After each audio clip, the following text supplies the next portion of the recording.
Mr. President, my delegation takes the floor to exercise its right of reply to refute Pakistan's juvenile propaganda to malign India through fabricated lies full of deceit and deception. We condemn the unwarranted comments made by Pakistan on the judgment of the Supreme Court of India. The judgment is about the rule of law, equal respect for all faiths, concepts that are alien to Pakistan and its ethos. So while Pakistan's lack of comprehension is not surprising, their pathological compulsion to comment on our internal affairs with the obvious intent of spreading hatred is condemnable. Mr. President, the Union Territories of Jammu and Kashmir and Ladakh have always been, are, and shall always be an integral part of India. And this includes the territory that is currently under the illegal and forcible occupation of Pakistan.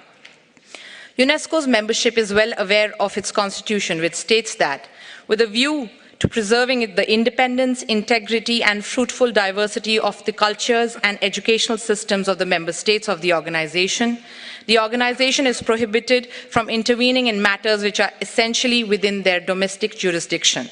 Sadly, in flagrant violation of UNESCO's constitution, its ethos, mandate, and practices, Pakistan's intervention did precisely that. Pakistan's intervention is an interference in India's internal affairs. It is unacceptable and we reject it.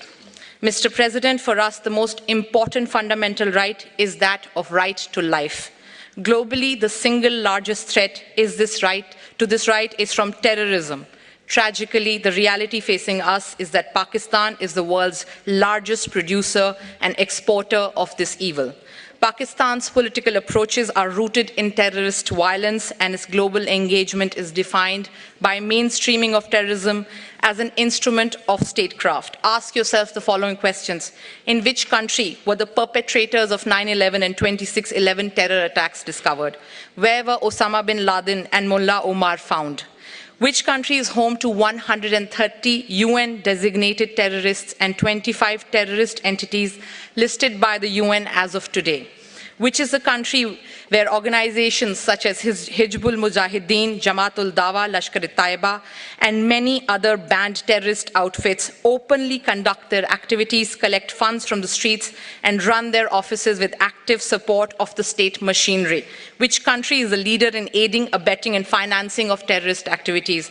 The army of which country massacred millions of its own citizens just because they spoke a different language? The answer to these questions is Pakistan.